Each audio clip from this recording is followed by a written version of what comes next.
बुला लो अपने chief M को, महारानी एलिजाबेथ को या फिर टोनी ब्लेयर को। जब तक कोहिनूर हमारी हथेली पर ना रखोगी, तुम नीला डार्लिंग की मुट्ठी में यूं कैद रहोगे, यूं। फिर मैं यूं की प्रतिक्रिया में अपनी मुट्ठी भींचती मसलती चली गई। नीला डार्लिंग जब चाहेगी तभी तुम उसकी मुट्ठी में हरकत करोगे, नहीं तो बेजान मरे हुए कीड़े की तरह मेरी मुट्ठी में ही दफन हो जाओगे। नीला, बॉन्ड चिंगाड़ा। खामोश, मैं उससे ज़ोर से चिंगाड़ी। तुम्हारी लाश का कोई भी पता हिंदुस्तान में नहीं चलने का। यहाँ के गुलाम तुम हो और बेगम भी मैं हूँ। अपने सीने ठोकती मैं गर्जी, और बादशाह भी मैं हूँ, समझे। मैं बलगाऊंगर की खोपड़ी भन्नाई और वो हमसे दूर जाकर घुटनों पर हाथ रखकर बैठ गया। पीछे मैं और बॉन्ड एक दूसरे को कातर निगाहों से घूरते चले गए। आंखों आंखों में ही हमें कितनी ही चेतावनी चुनौतियों का आदान प्रदान हो गया। मेरी नज़र में कोहिनूर का पता बॉन्ड को था, जबकि बॉन्ड खुद को मेरी नज़र में बेकसूर निर्दोष साबित करने में लगा था। फिर हमें एक विशेष विमान द्वारा स्थित दिल्ली सीबीआई के हेडक्वार्टर लाया गया। लगभग मृत प्राय स्थिति में पहुंच चुके कर्नल सैमी को आर्मी के विशेष हॉस्पिटल में भेज दिया गया, जहां डॉक्टरों ने युद्ध स्तर पर उसका प्राथमिक उपचार किया और 3 घंटे की अथक कोशिशों के बाद उसे कोमा में घोषित कर दिया गया। कोमा वो बीमारी थी जिसमें मरीज सालों साल बेहोश पड़ा रहता है, ना वो जीता है ना वो मरता है। तात्पर्य है कि कोहिनूर का जो राज कर्नल सैमी के सीने में दफन था, वो अब दफन ही रहना था, जब तक कि कर्नल सैमी उसकी बाबत बताने के लिए भला चंगा ना हो जाए। यानी कोहिनूर का गायब हो चुकना और विश्वव्यापी मुद्दा बन चुका था। सीबीआई हेडक्वार्टर में कई टीवी न्यूज़ चैनलों के प्रतिनिधि, कई जाने माने अखबारों के संवाददाता आए और हमारा इंटरव्यू लेकर गए। अगली सुबह सीबीआई के पूछताछ विशेषज्ञों ने हमारी पूछताछ करनी थी और कोहिनूर की बाबत कोई विशेष नतीजा निकालना था।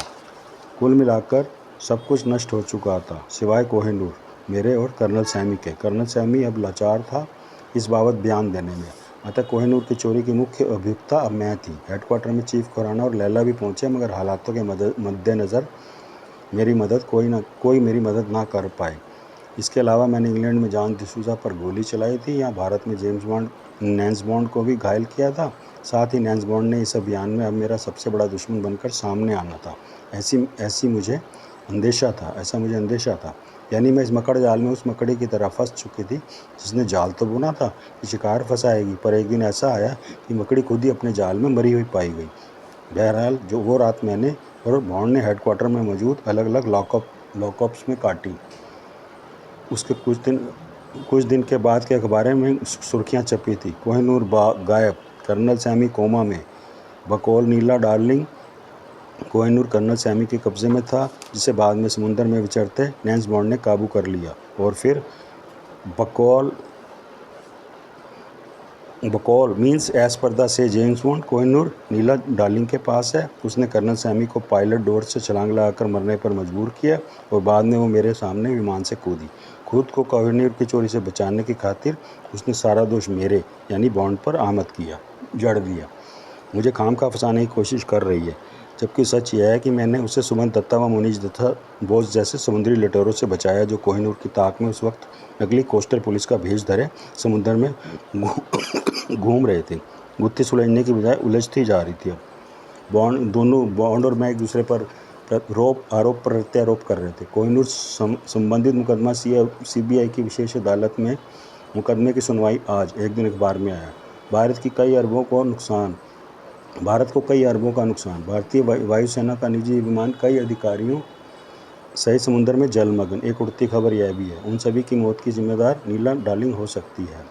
मुमकिन है नीला गामली ही उनकी हत्यारन हो। कर्नल सैमी का होश में आना ज़रूरी। उनकी ज़बान खुले तो शायद जहाज़ में घटी दुर्घटनाओं का रहस्य खुले, साथ ही कोहिनूर की चोरी की बाबत भी कुछ पता चले। बहरहाल कर्नल सैमी एक लंबी कोमा दौड़ से ग्रसित। इसके अलावा भी कई मसालेदार सुर्खियां थी देश विदेश की विभिन्न अखबारों में, जिसमें बॉन्ड को भी एक अभियुक्त के रूप में दिखा रखा था।